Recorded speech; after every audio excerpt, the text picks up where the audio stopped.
ব্রাহ্মণবাড়িয়াতে আওয়ামী লীগ গত পরশু বা তার আগের দিন একটা মিছিল করেছে। ম্যাক্সিমাম 15 থেকে 20 জন মিছিল করেছে, তাদের প্রত্যেকের মুখে মাস্ক পরা ছিল। সো এবং মাথায় ক্যাপ পরা। মাস্ক এবং ক্যাপ যখন পরা থাকে তখন কারো চেহারা আইডেন্টিফাই করা ইজ এক্সট্রিমলি ডিফিকাল্ট। আমি খবর নিয়ে দেখলাম সেই মামলায় 150-এর উপরে আসামি করা হয়েছে। মিছিলে ছিলই 15 থেকে 20 জন, 150 জনকে আসামি করা হয়েছে। এবং এই আসামি কেন করা হয়েছে জানেন? বাণিজ্য করার জন্য।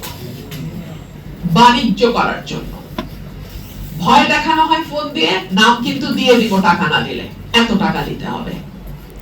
এবং লোকাল বিএনপি লিডারদের পুলিশের সঙ্গে ডাইরেক্ট কানেকশন থাকে। পুলিশের সঙ্গে টাকা পয়সা লোকাল বিএনপি লিডাররা ভাগ বাটোয়ারা করে কোন মামলায় কতজন আসামি দিবে, কিভাবে দিবে সেটা ঠিক করা হয়। বিএনপি যখন অপোজিশনে ছিল তখন গায়েবী মামলা দেয়া হতো। আমরা বলতাম গায়েবী মামলা, ঘোস্ট কেস। ঘটনা ঘটে নাই, আসামি যাকে করা হয়েছে সে উপস্থিত নাই, কিন্তু তার বিরুদ্ধে মামলা হয়ে গেছে।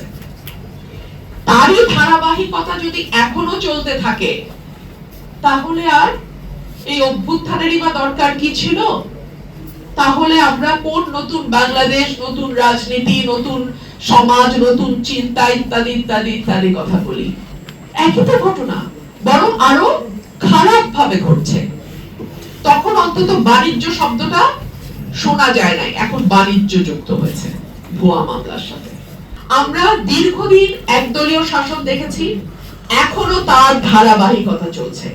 তখন বিএনপি জামাতকে খেলার মাঠের বাইরে রেখে একরকম ভাবে সংসদকে সাজানো হয়েছে, এখন আওয়ামী লীগ এবং বাম দলগুলোকে বাইরে রেখে আরেক ভাবে সংসদকে চালানো হচ্ছে।